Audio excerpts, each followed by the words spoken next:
Smash it. How about smashing it for Gary Dietrich, everybody? He's the political ninja. And it's a first conversation with Gary for the new year. Happy New Year, pal. Hey, likewise, buddy, to you and the rest of the big time team there. And man, I'm just telling you, the swag shop there gets more and more impressive every time they come on, bro. Gary, we have the throw pillow, which if you play your cards right, we might be able to get you one before the wow. before Well, the I'll let you know I've been enjoying my inaugural Mark Thompson show mug over the holidays. So thank you, brother. That mug will bring good things to you. It really, there's a magical quality to all of our swag and all of our merch. It brings a certain shimmer to your life. Now, no doubt. I have so many questions for you, and I'll try to pack them all into this short time that we have. Let's start the national stuff, and then I can maybe get to Gavin and the new budget, but I really want to start with the national stuff. So the new Congress is there. It appears that McCarthy had to bend over backward. You can tell us exactly what kind of compromises he had to make, but it seems as though what I would have heard termed and what I might even call the more radical wing of the right wing of GOP had forced these sorts of concessions out of McCarthy. How will we see that played out? First of all, do you agree with that? And how do you see that played out over this new Congress? Well, I think, Mark, there certainly is a portion of that that's accurate. But, as often happens in the media, that story, I think, has been overplayed some as well. If you look at what was actually in the rules package, every time by the way, a new Congress comes in, and that is literally every 2 years, the House is reconstituted, because remember, all 435 of them have to run for office every 2 years. So, hey, 2 years from now, we get to do this all over again. But the bottom line is, first things first, got to have a speaker. Otherwise, as I think people now have learned, you can't even swear in every member until you have a speaker, which is an interesting deal. Second order of business is the adoption of a so-called rules package. That simply means, how are we going to conduct this House for the next 2 years? That happened last night. The only addition to that, or change in that, by the way, that happened from the beginning of last week to the end was the shift from 5 members to 1 member being able to call for a vote to so-called vacate the chair. That is, take an up or down vote on the speaker. It's really interesting because Nancy Pelosi had nixed that. That was in place. That is the 1 vote rule, the 1 member rule. Prior to 2019, she said, nope, we're going to go to a majority vote of either party. Well, McCarthy would love to have had that, but couldn't get it. Really, in honest truth, that doesn't make much of a difference. Why? Because any member can call for a vote of the speaker, but you still have to have a majority to throw him out. So, it's really kind of neither here nor there, but they wanted sort of a symbolic, empowering of the membership. I think we already have one piece of legislation off the floor. That is the Republicans' promise to do away with funding for these new 79,000 IRS agents over the next decade. Again, that was somewhat symbolic. That would have to pass the Senate. Chances of that happening, I don't know, probably not very good right now, given that it's democratically controlled, and that was a Biden effort. But suffice it to say, Mark, we're going to know a lot more in the next week or two about how, if anything, these rules really hamper or move forward, a McCarthy speakership. Last deal is, the so-called side agreements. What were those? Well, we'll see how that pans out as well. But I think right now, it's sort of like full speed ahead. Let's see how the ship, floats or doesn't float in the next week or two. Well, you really do put that in perspective. A lot of the stuff that was grabbing headlines may not really be headline worthy in terms of what it actually does. But one thing that's grabbing a headline, and it seems as though this might be worthy of the headline, is this gutting the House Ethics Committee. I wonder if you could weigh in on that. Well, there's going to be a full reconstitution, as there always is, by the way, of committees. I mean, there'll be new committee chairs because they were all Democrats last time around. That won't be the case now. There will also be shifts in membership for 2 reasons. One, because some members left the House, a whole new slew came in, and people sometimes want to change their committee ships based on a variety of things. So, you can expect to see, as these committees come together, a better feel for that. There certainly will be new investigative committees. Republicans made that clear, as did Democrats when they came in 2 years ago. So again, the next couple of weeks are going to tell us a lot about what's going to be emphasized and what's not going forward in this Congress.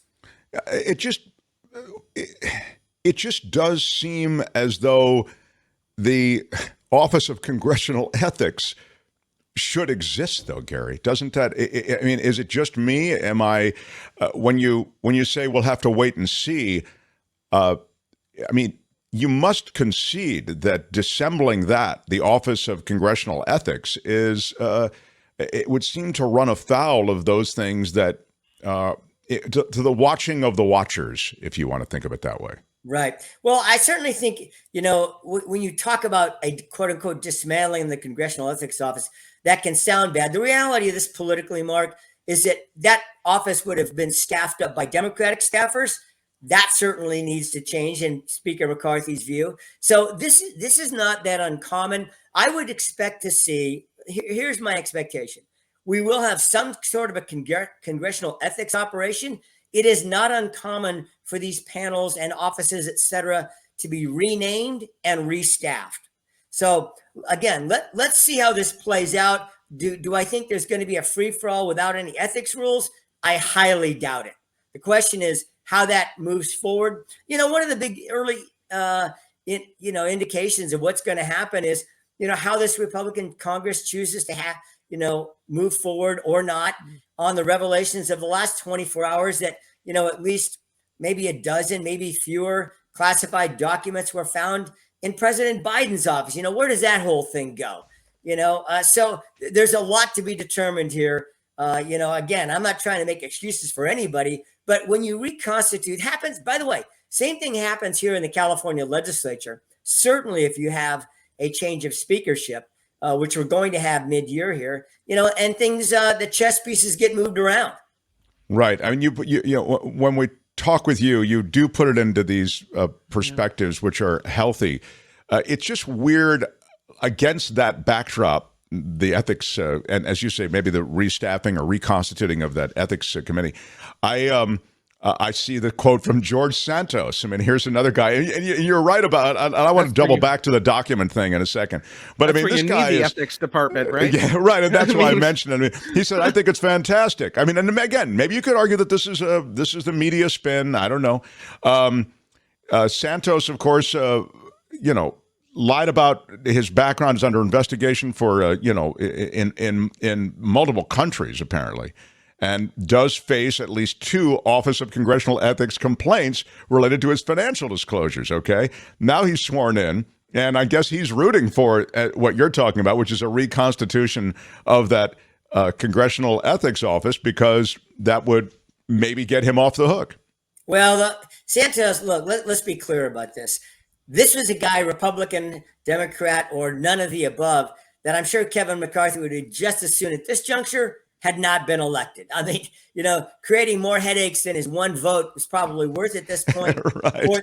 for the speaker. You know what I mean? I mean, seriously, and all this stuff, of course, came out after the election. This stuff happens. It's unfortunate. Again, I'm not making excuses for anybody. Here's McCarthy trying to cobble together a majority. Here's one guy from New York. Okay, fine. He got elected. Okay, listen, bro. It would have been helpful for you to tell us this stuff in advance. Okay, I'm sure that's what McCarthy's people have told him. I'll tell you this: he is not going to escape scrutiny. I mean, Democrats are going to make sure of that they're going to want to make him. They're going to want to make him the poster boy for all that's wrong with newly elected Republican members. I mean, all eyes on Santos, right? Yeah, I mean, it's like, it's a sexy story, too. It's the media won't let it go. Here's the bottom line. He's a newly elected congressman. Okay, he's in the majority. He's going to be in the Rayburn building in a very small closet-sized office with 2 staff people sitting around looking at each other going, geez, what do we do today? I mean, that's about... that's not fake. That's real. That's how this stuff happens. Is he going to get some big chairmanship? No. Is he going to be a high profile guy? Obviously not. It's going to be, George, thanks for coming. How about taking a break in the office cafeteria for the next couple of weeks? Do you think he'll be shunned?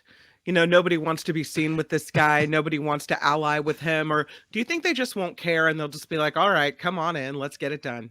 Well, again, there's 434 others. This is one thing I remind people about the insanity of our House of Representatives. I mean, it is a remarkable thing to me that it actually functions in any fashion. Because just imagine yourself on a committee or a quote unquote decision-making body with 434 other people from every stripe of this and every inch of this country. I mean, I'm not being facetious here. Isn't it somewhat remarkable that anything gets decided out of that? So to your point, Kim, he will be shunned. I don't know. Ignored is probably a better word. Yeah. I was president of my homeowners association, and it was a bunch of rich, entitled people. There were only 16 of them, but I'll tell you, it was the longest year of my life. Well, I'll tell you what, HOAs, that's a whole different story. Those stories are legendary. And especially, Mark, when, as you say, most of these HOAs, it's not like there are thousands of units and thousands of votes in these things.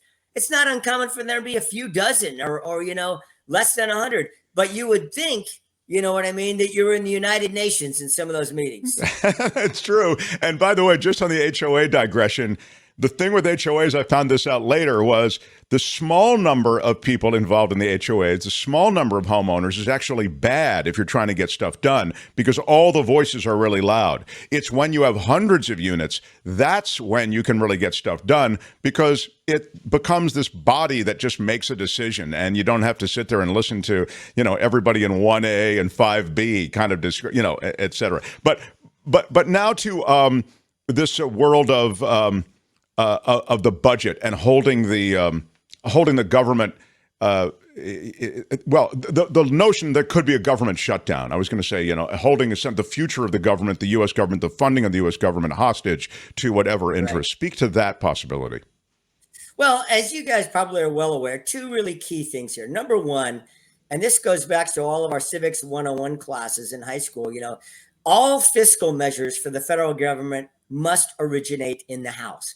What does that mean? That means the budget starts there, and then it goes to the Senate and then to the president. So, it goes to the Senate almost always. Well, I guess I could say pretty much universally, it's not agreed to in whole. They have to have a so-called conference committee between House and Senate members. They cut a deal between the two houses, and then it ends up going to the president. Now, that's number one. Number two, delays in a budget, that's become routine, right? I mean, it's just like, and part of the reason is because it is the single most important thing the House does every year is pass a budget, right? And the same is true here in Sacramento. It is the sort of foundational governing piece of legislation that determines who gets funding for what priorities are going to be. And that's why, for example, today, the governor's, release of his own proposed budget is going to be a big deal, because it is always the single most important piece of legislation that's get passed. To your point, Mark, are there going to be, consternations voiced on both sides? Yes, as there always are. Will the government be, quote unquote, held hostage? Well, so to speak, yes, as it often is, because people are holding out for their priorities, their versions of what should happen. In the end, as you know, it becomes often a gigantic game of political chicken and a calculation of who will pay a bigger political price if a budget deal is not moved forward timely. So, that's going to happen. It always happens, it seems, these days in Washington. By the way, it used to happen here in Sacramento. I remember the days when state budgets, though they were supposed to be constitutionally done by July 1, would drag on for months, especially when you had a divided government. Say a Republican government when you had, say, Pete Wilson and a democratically controlled legislature a la Willie Brown. So this will happen. Will it eventually be a funding mechanism? Yes. We've seen unfortunate things in the past with national parks like Yosemite and others shut down as part of this. I hope that doesn't happen. I get what you're saying, and of course you're right. We saw it in the last administration, and we've seen it in the past. And I think you as usual, detail so effectively the history of this stuff. It's I'm seeing in the chat, and that's why I want to kind of do a quick follow up. The sort of I can't wait till the government gets shut down. The government's got all kinds of problems with it. I mean, it's sort of weird, based on. Obviously, our government frustrates us all as Americans in one way or another. No one is 100% happy with the government, maybe not even 50% happy with the government. I mean, as you say, the House of Representatives is sort of a crazy setup. I think you could open up the hood on a bunch of stuff when it comes to the way U.S. Elections are done, with the way politics is decided. Representation in California, we are way underrepresented. The Senate, to me, it's craziness that North Dakota, South Dakota, you get 2 voting representatives per state. Washington, D.C. has none, blah, blah, blah. Okay. So, but the idea somehow that those frustrations could make you or push you to the point where you'd want to see the government shut down, I think that's a real leap and disconnect in logic. Yeah, well, and it always sounds great. Yeah, let's shut the government down. Then, of course, you start thinking about what that really means. Okay, like, all kinds of things have to be funded. That I guarantee you, even the people, submitting those little comments in the chat, I would say, okay, listen, let me ask you something.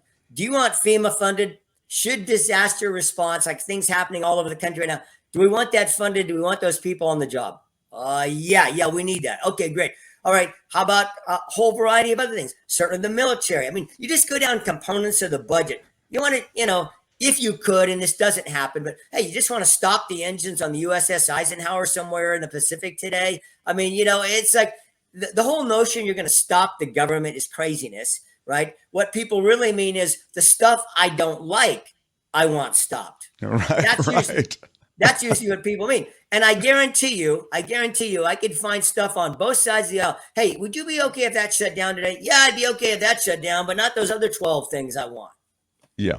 No, of course, that's exactly right. So, all right. Now I'm so happy to be talking to Gary Dietrich. You can find Gary, by the way, on Twitter at Gary Dietrich, Dietrich. Gary, let's talk about this Biden document thing.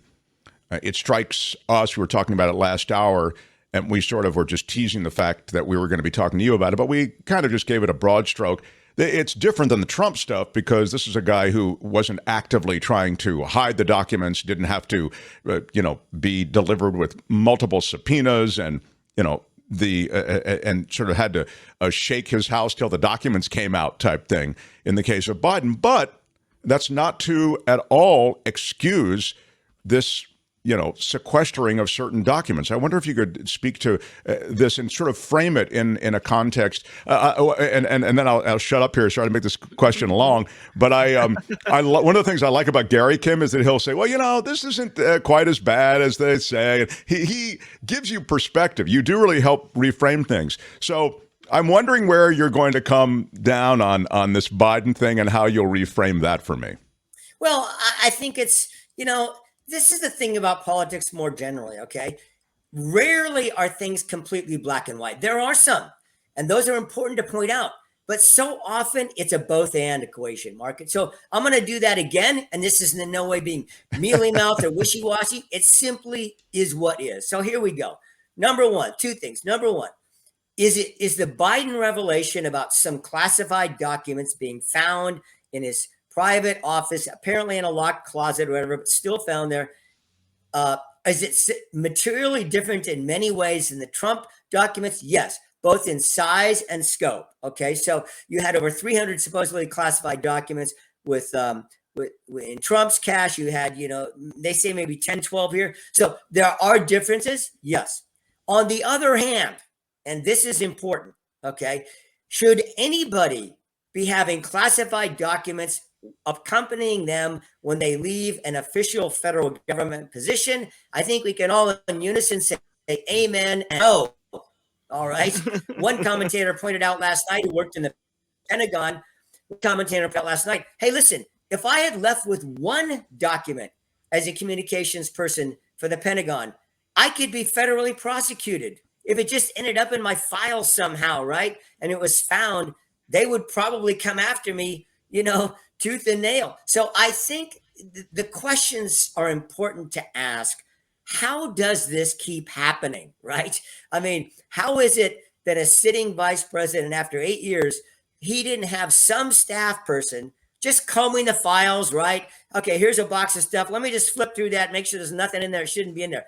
Those are the questions I would ask, right? Look, guys and gals, we got to stop this, okay? This is not a good thing. This is not a partisan thing, but classified stuff has got to be kept inside the appropriate locations in Washington.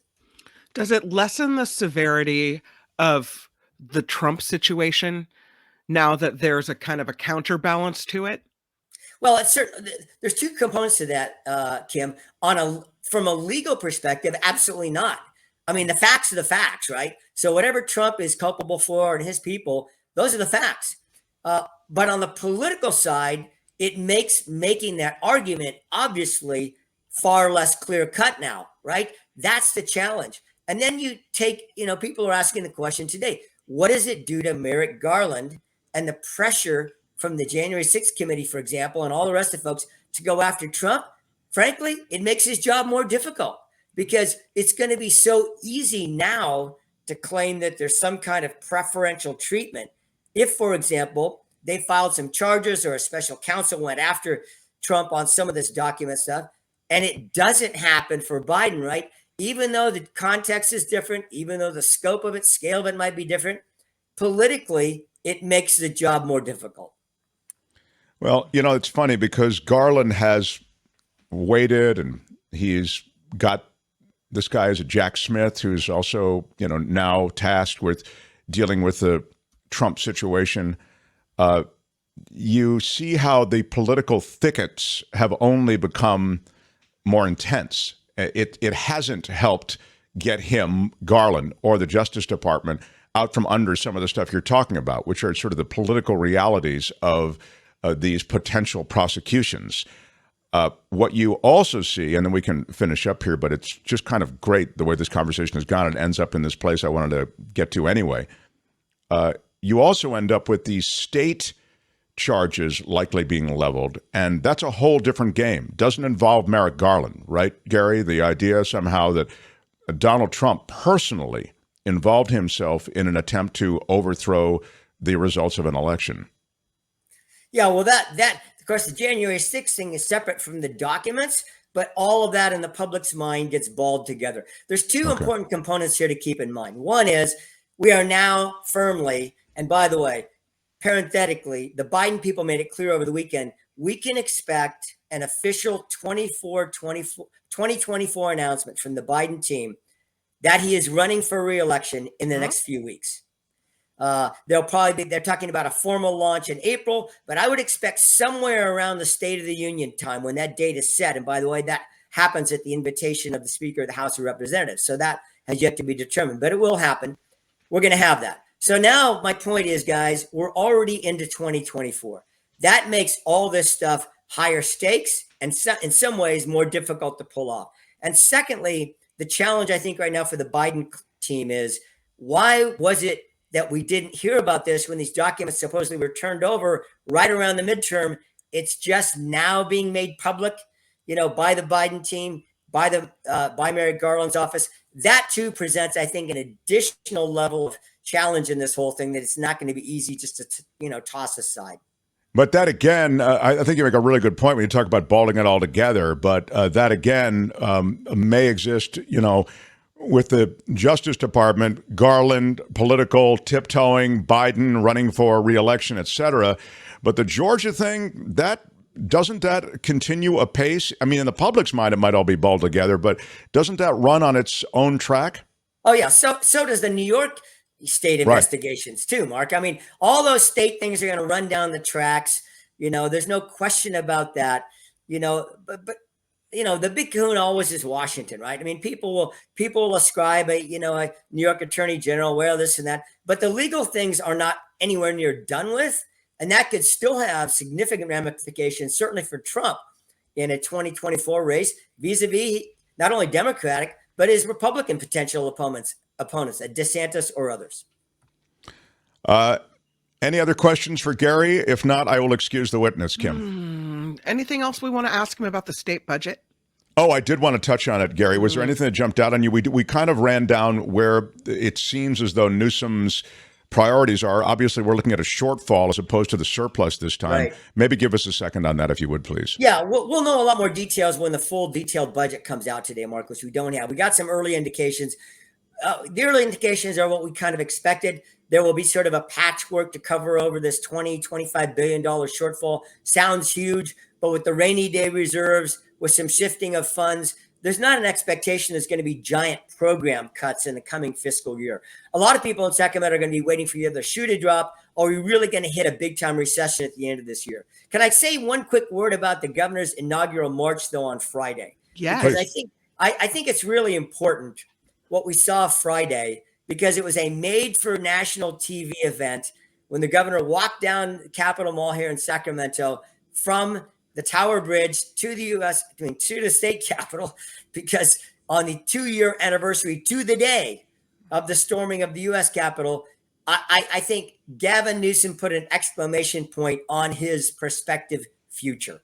Everything in the next 2 to 4 years that this governor does is going to be looked through the lens and the prism of a presidential run, be it in 24, 28, or whatever. I think Gavin Newsom has now put his marker down. And by the way, in his inaugural, just spent plenty of time attacking red states and red state governors, as he likes to do these days.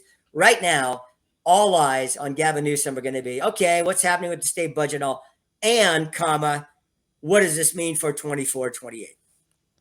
Wow. Makes sense. Consistent, certainly, with the recent dances that he has done. So great to talk to you, Gary. Let's have a lot more of you in the new year. Gary Dietrich, you can find him on Twitter at Gary Dietrich, Dietrich. Friend of the show, friend of KGO for years, and now the KGO is gone. We're really glad that you've continued to be connected to us. Thanks, pal. Okay, guys. Talk to you soon. Gary Dietrich, everybody. Come on now. Gary Dietrich.